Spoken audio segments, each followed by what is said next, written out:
तो मित्रों नमस्कार, मैं हूँ सुमन कुमार, न्यूज़ डायल सुमन में आप सभी का स्वागत है। कोशिश करते हैं हर दिन आपसे रूबरू होने की। अभी की जो सबसे बड़ी खबर है वो पेंशन को लेकर है, यूनिफाइड पेंशन स्कीम। तमाम सारे सरकारी कर्मचारी सालों से संघर्ष कर रहे थे, तो उनके लिए अच्छी खबर है और उसको नोटिफ़ाई कर दिया गया है। इस तरह से यूनिफाइड पेंशन स्कीम को लागू करने के लिए नोटिफ़िकेशन जारी कर दिया गया। इस स्कीम के तहत पेंशन किसे मिलेगी और कैसे मिलेगी, ये अब तय हो चुका है और कैसे तय हुआ है, क्या-क्या हुआ है, तो मैं थोड़ा-सा आपको पढ़ के बता देता हूँ। जो भी हमारे दर्शक हैं, खासकर जो हमारी सरकारी कर्मचारी हैं, उनको इंतज़ार रहता है कि उनका पेंशन कैसे मिलेगा, कब मिलेगा, क्योंकि जो सिचुएशन पहले रही। नमस्कार, नमस्कार। वो अब क्या होगा, तो मैं आपको बताऊँ कि अभी जो नोटिफ़िकेशन की कॉपी मेरे हाथ में है। अ The PFRDA wide Gazette notification dated 19th March 25 has issued operating the Unified Pension Scheme. This will follow UPS notification. ये 24 जनवरी को ही इसको माना गया है 2025 by the government of India central government employ covered under NPS. The regulation shall come into effect of the 1st of April 2025 यानी 1 अप्रैल 2025 से इसे लागू किया जा रहा है। These regulation enable enroll three category of the central government employee and existing central government employees in service as on 1st April 2025 who is covered under NPS. New recruit in the central government service who joins service on or after the first day of April मानो जो 2025 से पहले भी कर चुके हैं उनकी भी बात हो रही है। Central government employ who was covered under NPS and who superannuation or voluntary retired or has retired under Fundamental Rules 56J on or before 31st of March 25 and are eligible for UPS or legally wedded spouse in case of subscriber who has sublet. तो ये रही कहानी। Enrolment and claim form all these categories of central government employ will be available online from 1 यानी 1 अप्रैल से इसे online आपको मिल जाएगा। Ram Ram. Website कौन सा है मैं आपको बता देता हूँ। npscra.nsdl.co.in। तो बड़ी खबर है क्योंकि एनपीएस को लेकर लाखों कर्मचारी हंगामा करते रहे और उसको लेकर जो डिसीजन होना था, सरकार ने फैसला लिया और सरकार बड़ी दिलचस्प बात ये रही कि दिल्ली में चुनाव से पहले सरकार ने ये डिसीजन लिया और जब सेंट्रल गवर्नमेंट यानी लोकसभा का चुनाव था उस वक्त केंद्र सरकार ने इस पे डिसीजन नहीं लिया था। कमिटी बनी थी और कमिटी के रिकमेंडेशन को फॉलो करने की बात हुई थी। कमिटी के रिकमेंडेशन की फॉलो मीटिंग्स और तमाम सारी चीजें हुई थी लेकिन इस पे डिसीजन नहीं हुआ था। तो मित्रों, क्योंकि सरकार का कहना ये था कि इस पे लाखों करोड़ों का जो बजट आएगा उसको झेलना बहुत मुश्किल है। बहरहाल सरकार ने जो किया अच्छा किया और और इससे कम से कम ये तो हुआ कि पेंशन तो मिलेंगे। अदरवाइज मैं अपने घर की बात बताऊं, अभी कुछ दिन पहले ही भाभी मेरी रिटायर्ड हुई हैं टीचर से और उनको मिल रहा है 3500 रुपये। क्या इस उम्र में 3500 रुपये काफ़ी है?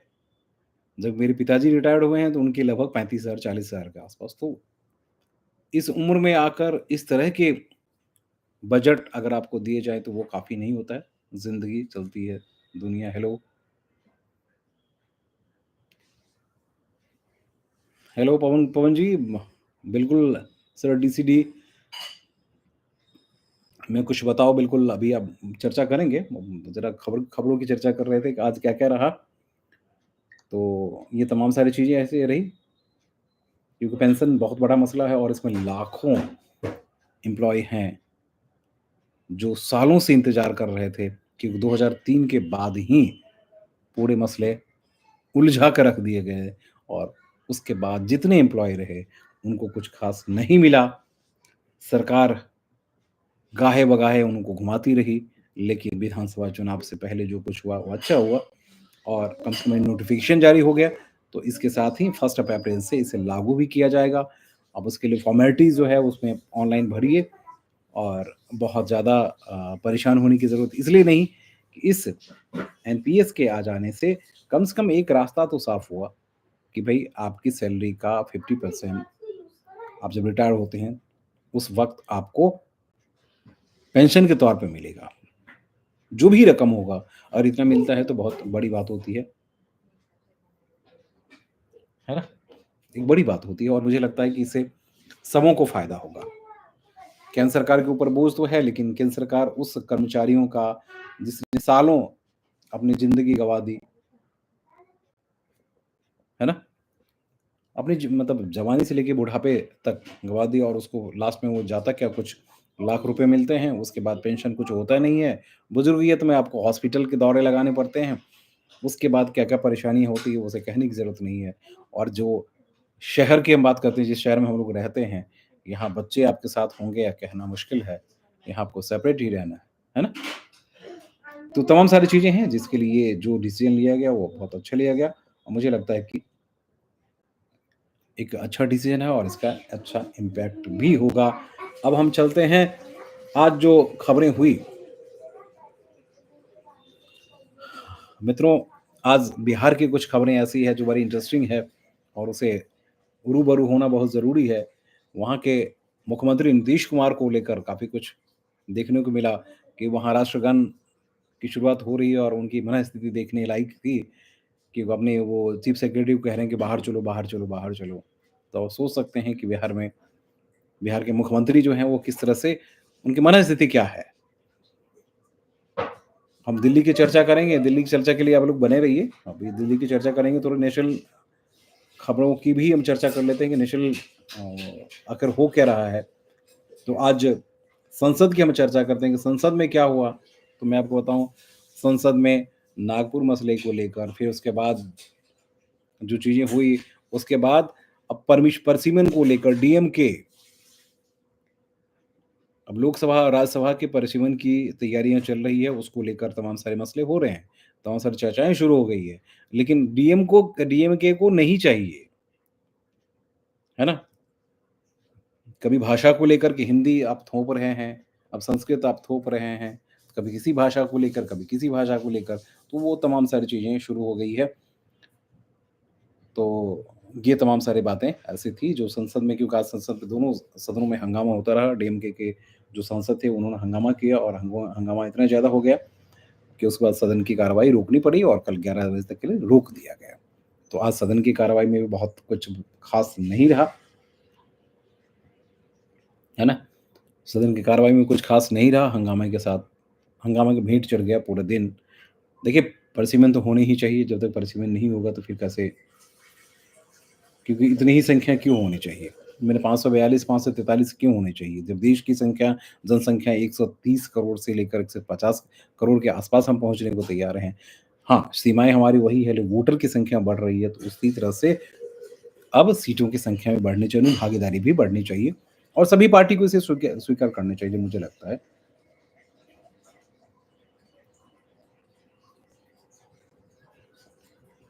है कि नहीं? अब ज़रा दिल्ली की बात करते हैं। दिल्ली में क्या रही आज पूरे दिन? क्योंकि हमारे साथ तमाम सारे दर्शक जो हैं वो दिल्ली के दर्शक हैं और वो चाहते हैं कि दिल्ली के लिए क्या ख़ास रहा। तो अब हम जल्दी ही शुरू करेंगे अलग-अलग कैप्सूल वाइज़। तो कुछ हमारे सहारा के दर्शक भी होंगे जो बिल्कुल हमारे मुख्यमंत्री आतिशी के से सुनी कि भैया ₹2500 कहाँ है? आपने कहा था कि 8 तारीख को हम ₹2500 दे देंगे। वहाँ बीजेपी। वैसे कहने की बात है आतिशी उनकी भी सरकार 24 तारीख को बजट है, गीता जी कह रही हैं, मैं आप बिल्कुल आपसे मुतमईन हैं और आपने जो कहा बिल्कुल सही कहा। हमें वही 24, 25 और 26 की बात हो रही थी नोटिफ़िकेशन जारी करने की। क्योंकि अभी भी प्री बजट प्रिपरेशन जो है, वो ही चल रही है और तमाम सारे मंत्री, तमाम सारे ऑफ़िसर्स, तमाम सारे विभाग अपने-अपने अपनी डिमांड्स जो है या अपनी जो बजट रिक्वायरमेंट्स हैं, उसको लेकर मीटिंग्स कर रहे हैं। तो ये सब चीज़ें चल रही है और बड़ी गहमा-गहमी के साथ चल रही है। पहली बार ऐसा लग रहा है कि दिल्ली सचिवालय में कुछ काम हो रहा है।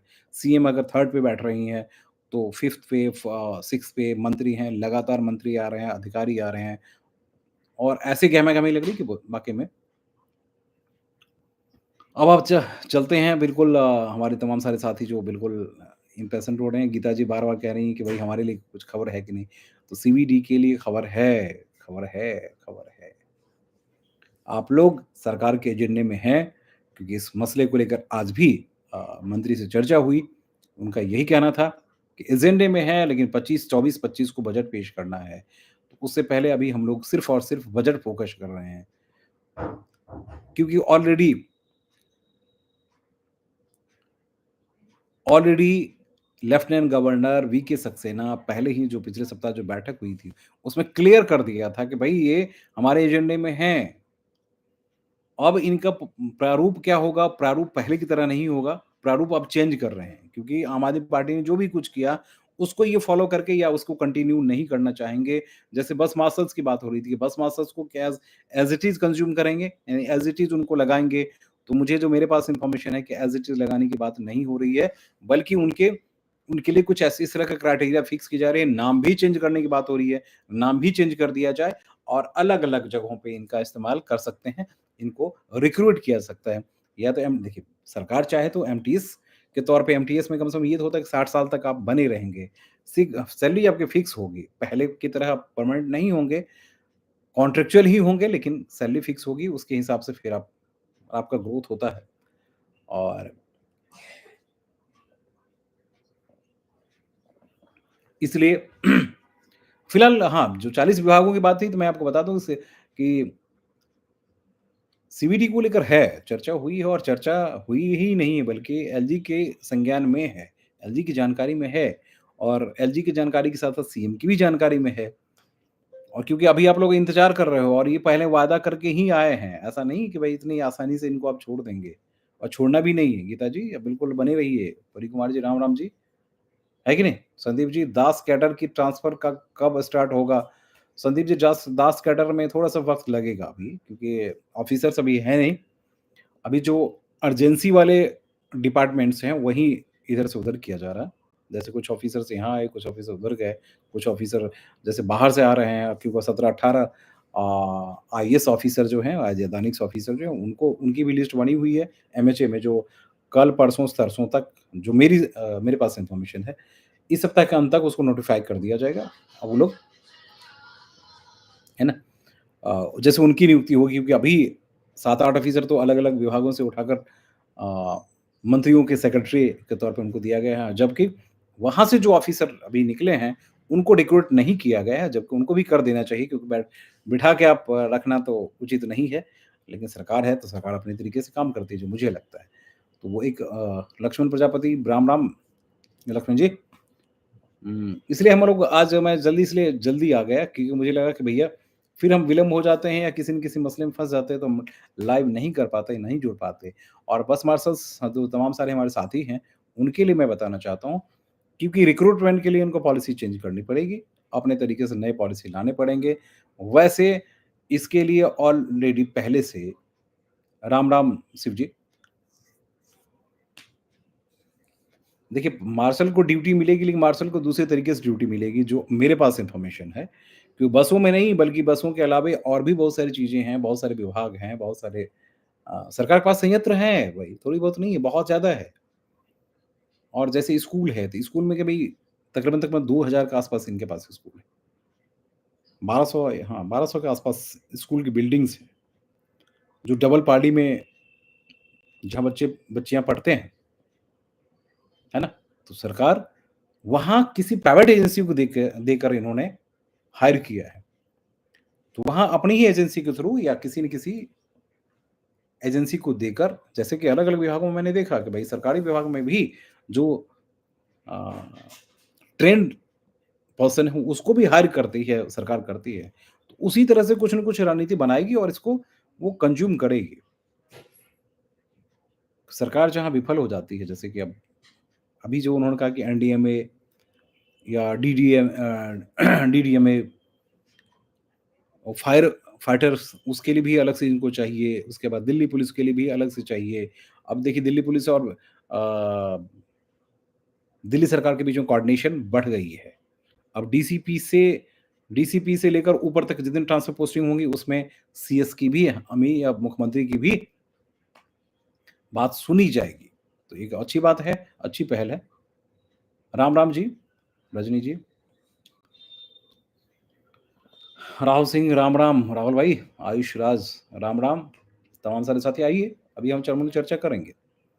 तो जितने अभी जो आप लोग बैठे हुए हैं, आप लोग अभी दबाव-वबाव बिल्कुल बनाए रखिएगा क्योंकि आपके साथ इनके कई सारे बड़े नेता जो हैं, वो भी जुड़े हुए हैं। अब सरकार क्योंकि 25 के बाद, 24 के बाद जब सरकार यहाँ से फ्री होती है, तब तक ऑफिसर्स भी आ जाएँगे और मुझे लगता है first of April, first week of April तब तक रास्ता साफ हो जाएगा और रिक्रूटमेंट के लिए जो अपनी पॉलिसी या तमाम सारी चीज़ें हैं, उसको भी किया जा सकता है। सर, क्या जल्दी आगे सो जाती हूँ? अरे नहीं। मैं जल्दी आ गया था, मैं मुझे लगा कि विलम्ब होने के बाद फिर फ़ोन कॉल्स आने शुरू हो जाते हैं, तो फिर मैं अपनी ज़िम्मेदारी से पीछे हट जाता हूँ और लगातार कई दिनों से नहीं बल्कि कुछ पिछले कुछ महीनों से मुझे लगता था कि आप लोगों के साथ छल हो रहा है, हम लोग मिल नहीं रहे हैं और रूबरू हो नहीं पा रहे हैं, बातें हो नहीं पा रही है, तो तमाम सारी चीज़ें ऐसी थी जिसको लेकर लगा कि आना चाहिए। आज महेश जी नहीं है, महेश जी बहुत सारी चीज़ों पे अपडेट करते हैं।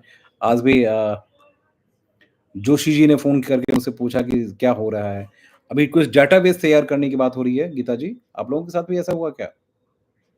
कि कह रहे हैं क्राइम ब्रांच जो है वो डाटा माँग रहा है या फिर पुलिस वाले जो हैं डाटा माँग रहे हैं, इस तरह से कुछ चीज़ें ऐसी खबरें चली। तो थोड़े-से अभी इस तरह की कोई भी तैयारियाँ नहीं हो रही हैं। अपनी डाटा आप लोग खुद तैयार करके रखिए। सरकार जैसी डिमांड करेगी उसके लिए वक़्त देगी। सरकार कभी कोई डाटा वगैरह नहीं माँगती, सरकार के पास ऑलरेडी पहले से पड़ा हुआ है। सरकार जैसे नोटिफ़िकेशन जारी करेगी, उसके बाद वो जो कुछ हमारे मित्र चाह रहे थे, वो कह भी रहे थे कि भई हमारा रिन्यू नहीं हो पाया, तो सरकार के पास ऐसा संयंत्र है, जिसमें रिन्यू होने के लिए बहुत ज़्यादा मगजमारी करने की ज़रूरत नहीं है, वो सब तमाम सारी चीज़ें हो जाएगी। और मैं आज की घटना बताऊँ, एक डिस्ट्रिक्ट मजिस्ट्रेट से चर्चा हो रही थी कि भई तो उन्होंने कहा कि अब तो सरकार तो बनी तुरंत में।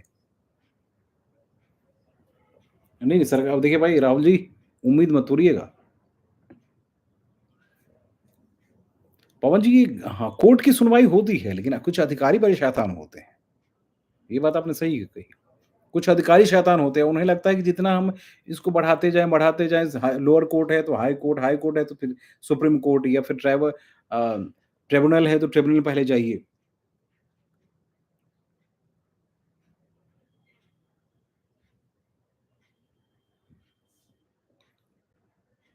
देखिए, इस लिंक के बारे में अपन को जानकारी नहीं है गीता जी।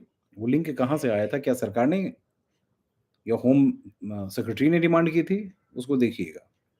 क्योंकि आजकल डाटा को लेकर काफ़ी चीज़ें होती रहती है। डाटा इकट्ठे करके डाटा भेज देना, ये सब चीज़ें हो रही है। जब तक एश्योर ना हो तब तक अपने डिटेल्स, हाँ, डिटेल्स शेयर ना करें।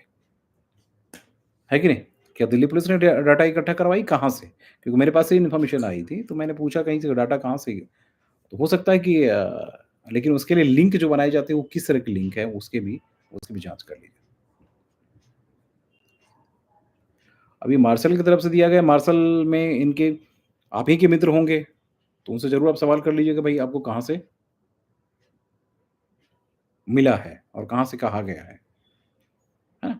डाटा इकट्ठा करना, लेकिन अपनों के बीच में रहना तो अच्छी बात है, लेकिन वही डाटा कहीं और जाना, वो गड़बड़ है और आपकी संख्या तकरीबन 30,000 के आस-पास है और ख़ासकर बस मार्शल की हम बात करते हैं, बस मार्शल भी 11,000 के आस-पास तो हैं। हाँ जी, तिवारी जी, राम, राम। पवन जी, 1 साल हो गया है कोर्ट का जजमेंट का। बताइए, कोर्ट की अवमानना की बात हो गई। अब देखिए सरकार जो है, उस वक़्त सरकार का डिफरेंट मोड था, अब सरकार का मोड चेंज होने वाला है। तो अब कौन-सा मसला है, कैसे मसले हैं, उसको फिर से पर्सीव कीजिए और नहीं तो फिर कोर्ट की अवमानना की एक नोटिस दिलवा दीजिए। तुरंत वो सुनने लगेंगे, दौड़ने लगेंगे, ऐसा थोड़ी करिए। हाँ, दौड़ने लगेंगे, दौड़ना ही पड़ेगा, ऐसे थोड़ी हुँ, ठीक है? तमाम सारे मित्रों, तो ये रही और कुछ खबरें, हाँ, दिल्ली से जुड़ी हुई कुछ खबर तो भाई शेयर कर लें आज। दिल्ली में क्या-क्या रहा?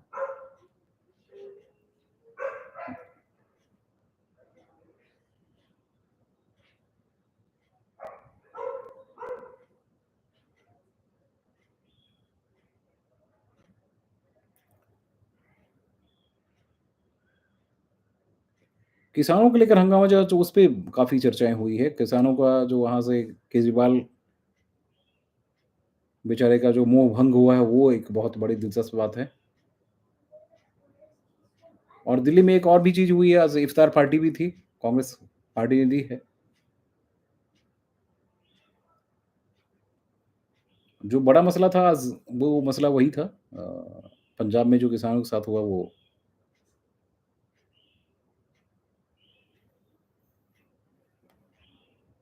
तो आज की यही सारी खबरें हैं, और इसलिए परेशान मत होइए, मत मस्त रहिए।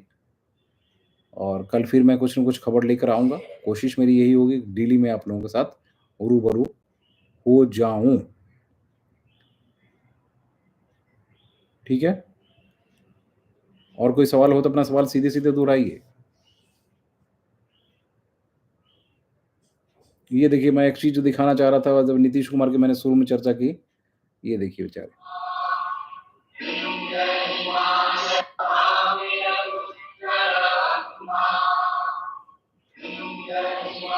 ये देखिए।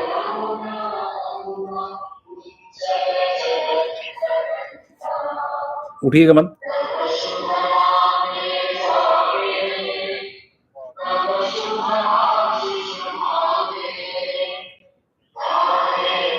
क्या आप कुछ 100 मीटर के दायरे में किसी नए दोस्त से मिलना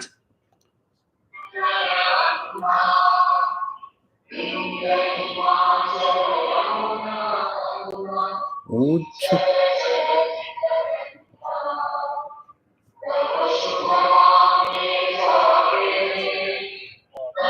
ये नहीं आ पा रहा।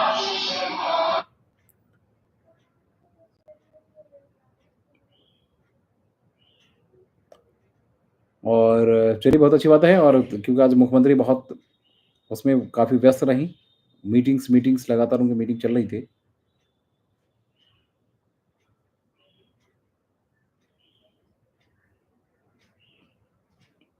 देखिए, इनको काम तो करना पड़ेगा, और तमाम सारे हमारे साथी जो परेशान हैं, उनकी परेशानी दूर भी करनी पड़ेगी, क्योंकि सब कुछ आसान नहीं है, पहले की तरह, है कि नहीं? इसका वीडियो अपलोड नहीं करना।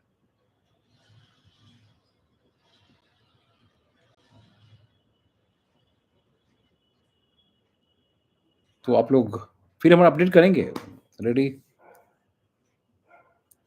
हाँ, गीता जी कुछ कह रही थीं, अप्रैल तक रोज़गार मिल जाएगा। देखिए, अप्रैल तक इसलिए रोज़गार मिलेगा गीता जी, कि अप्रैल तक इनको पूरा अपना रोड मैप तैयार करके दे देना है। अभी तक इनके पास ऑफ़िसर्स नहीं थे, पॉलिसी बनानी है, तमाम सारी चीज़ें दिक्कतें आ रही थी, क्योंकि सामने बजट सरकार के पास है, बजट तो बजट पहले पेश करेंगे। उससे पहले ये ₹2500 देने की कोशिश कर रहे थे, लेकिन उसमें टेक्निकल ग्लिच आने की वजह से उसमें थोड़ी दिक्कतें आई है। लेकिन मुझे लगता है कि उसका भी सॉल्यूशन निकल रहा है। तो इसलिए आप लोग बिल्कुल मान के चलिए, इतने दिन मान के चले हैं, तो मान के चलिए कि अप्रैल में एनी हाउ सरकार को एक सॉल्यूशन आप लोगों के लिए देना पड़ेगा। और मेरे पास जो सोर्सेज़ हैं, वो बिल्कुल क्लियर बता रहे हैं कि एक पहला चंक जो है इसका, या पहली जो चीज़ें होंगी, पहले इन्फॉर्मेशंस होगी, या पहले रिक्रूटमेंट की जो पॉलिसी होगी, वो ये डिक्लेयर अप्रैल में ज़रूर करेंगे। क्योंकि ये भी चाहेंगे सरकार चले, स्मूथ चले, और बिना भई कर्मचारियों के की सरकार नहीं चल सकती। अब वो पहले वाली ना सरकार है, ना पहले वाले एलजी हैं, ना पहले वाले सीएम हैं, है ना? राम-राम डीटीसी बेसिक डीए के फाइल कब पास होगा? ललित जी, थोड़ा-सा वेट कीजिए। अब सब सारी चीज़ें जो है वो बजट के बाद ही होगा, क्योंकि मंत्री जी कंटिन्यू उसी में लगे हुए हैं। आज ही मंत्री जी से मुलाकात हुई, एक प्रोग्राम में आए आए थे, उसके बाद मुलाकात हुई। तो सिर्फ़ और सिर्फ़ अभी बजट को लेकर, हॉस्पिटल से लेकर, ट्रांसपोर्टेशन से लेकर, अलग आईटी से लेकर 3-3 मंत्रालय उनके पास है। सभी के बारे में अभी इन्फॉर्मेशन गैदर करना, डिस्कस करना, फिर उसका कंपाइलेशन होना। और क्योंकि अभी उनके पास जो सेक्रेटरी है वो आज शाम में ज्वाइन ही किया है। तो परेशानियाँ हैं, लेकिन परेशानियाँ खत्म होगी, बहुत दिनों की बात नहीं है और आप लोगों का सैलरी बढ़ेगी भाई, बढ़नी तो है ही। अब सैलरी बढ़ेगी तो किन शर्तों के साथ बढ़ेगी?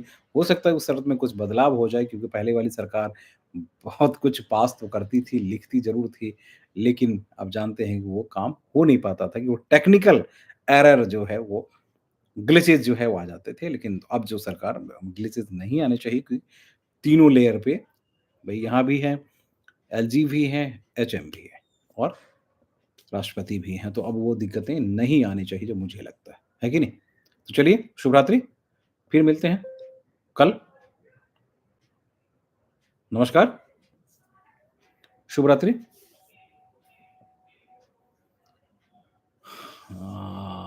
हबीब भाई बिल्कुल बस मास्टर के लिए यही है कि आप लोग थोड़ा-सा और पेशेंस रखिए, थोड़ा-सा और इंतज़ार कीजिए क्योंकि अब प्रक्रिया 25 के बाद काफ़ी कुछ चेंज होगा और कल कोशिश करेंगे फिर एक बार से फिर से मंत्री से बात करने की, क्योंकि मंत्री जी आज काफ़ी उसमें व्यस्त थे। ओके? चलिए, शुभ रात्रि।